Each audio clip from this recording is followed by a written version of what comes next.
ವೀಕ್ಷಕರೇ, ವಿರಾಮದ ಬಳಿಕ ದೇಗುಲ ಭೇಟಿ ಪ್ರಭಾತಂ ವಿಶೇಷ ಕಾರ್ಯಕ್ರಮಕ್ಕೆ ಸ್ವಾಗತ.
स्वस्तिर्भवतु सर्वेषां शान्तिर्भवतु ओम शान्तिः ओम शान्तिः ओम शान्तिः ओम भगवान श्री श्री श्री जगन्नाथ की ओम भगवान श्री श्री श्री कालिका की ओम भगवान श्री श्री श्री कुमार की देवर पावार्जने बसी गोविंदा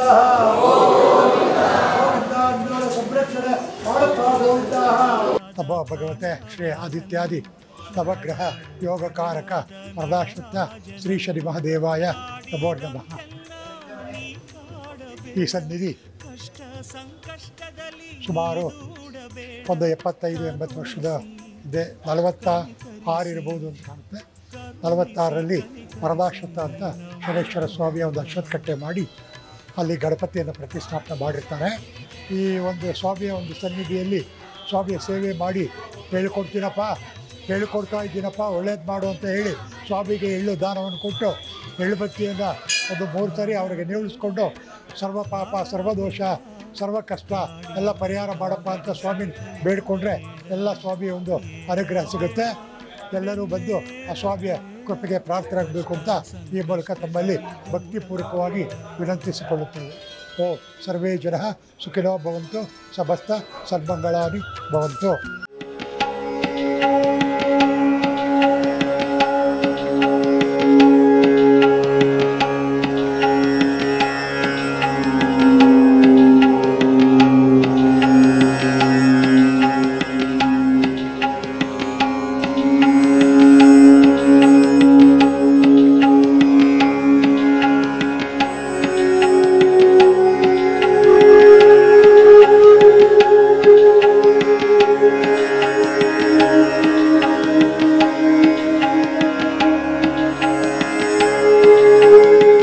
ನಳಿನಿ ಅರಸ್ ಅಂತ ನಾನು ಸುಮಾರು ವರ್ಷಗಳಿಂದ ಬರ್ತಾ ಇದ್ದೀವಿ. ನಾವೇನೇ ಅಂದ್ಕೊಂಡ್ರು ಇಲ್ಲಿ ನಡೆಯುತ್ತೆ.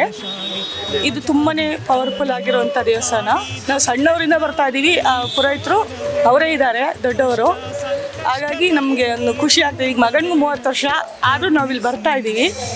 ಆದ್ದರಿಂದ ನಮ್ಗೆ ಯಾವುದೂ ತೊಂದರೆ ಆಗಿಲ್ಲ, ಒಳ್ಳೆಯದು ಆಗ್ತಾ ಇದೆ. ಹಾಗೋಸ್ಕರ ತಪ್ಪದೆ ಬರ್ತಾ ಇದ್ದೀವಿ.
ನಮಸ್ಕಾರ, ನನ್ನ ಹೆಸರು ಮೋಹನ್ ಅಂತ. ನಮ್ಮ ತಂದೆ ತಾಯಿಯವರು ಇಲ್ಲಿ ಒಂದು ಸುಮಾರು 40 ವರ್ಷದಿಂದ ಬರ್ತಾ ಇದ್ದಾರೆ.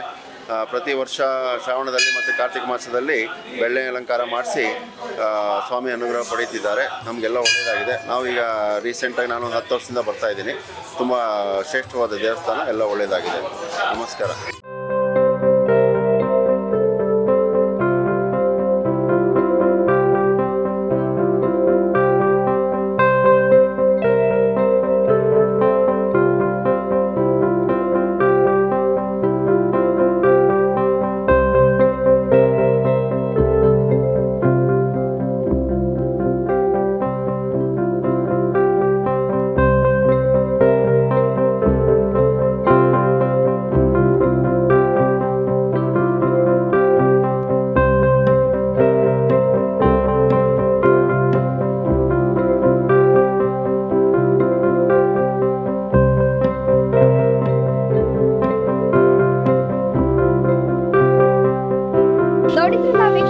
ನಾನಿವತ್ತು ರಾಜಾಜಿನಗರದಲ್ಲಿರುವಂತಹ ಶ್ರೀ ಶನೇಶ್ವರ ದೇವಸ್ಥಾನದಲ್ಲಿ ಇದ್ದೇವೆ. ಈಗಾಗಲೇ ಶನೇಶ್ವರನ ವಿಶೇಷತೆ ಏನು, ಅದರ ಮಹತ್ವವೇನು ಎಲ್ಲವನ್ನ ಕೂಡ ಸಂಕ್ಷಿಪ್ತವಾಗಿ ತಿಳಿಸ್ಕೊಟ್ಟಿದ್ದೇನೆ. ಜೊತೆಗೆ ಇಲ್ಲಿ ಎಷ್ಟು ಭಕ್ತಾದಿಗಳು ಬರ್ತಾರೆ, ಯಾವ್ಯಾವ ರೀತಿ ಪೂಜೆಯನ್ನ ಸಲ್ಲಿಸ್ತಾರೆ, ಯಾವ್ಯಾವ ರೀತಿ ಸಂಕಲ್ಪವನ್ನ ಮಾಡ್ಕೊಳ್ಬೇಕು ಅನ್ನೋದ್ರ ಬಗ್ಗೆ ಈಗಾಗಲೇ ತಿಳಿಸ್ಕೊಟ್ಟಿದ್ದೇನೆ. ಜೊತೆಗೆ ನಾನು ಕೂಡ ಸಂಕಲ್ಪವನ್ನ ಮಾಡ್ಕೊಂಡಿದ್ದೇನೆ. ನೀವು ಕೂಡ ರಾಜಾಜಿನಗರದಲ್ಲಿರುವಂತಹ ಶನೇಶ್ವರ ದೇವಸ್ಥಾನಕ್ಕೆ ಬಂದು ಸಂಕಲ್ಪವನ್ನ ಮಾಡ್ಕೊಳ್ಳಿ ಅಂತ ಬೇಡ್ಕೊಳ್ತಾ ಕಾರ್ಯಕ್ರಮವನ್ನ ಮುಗಿಸ್ಕೊಳ್ತಾ ಇದ್ದೀವಿ. ಮುಂದಿನ ಸಂಚಿಕೆಯಲ್ಲಿ ಮತ್ತೊಂದು ದೇವಸ್ಥಾನದ ಜೊತೆ ನಿಮ್ಮ ಮುಂದೆ ಬರ್ತೀನಿ. ಅಲ್ಲಿವರೆಗೂ ನೋಡ್ತಾ ಇರಿ ಅಶ್ವಪಿಕಾ. ಇದು ಸತ್ಯಾನ್ವೇಷಣೆಯ ಓಟದಲ್ಲಿ.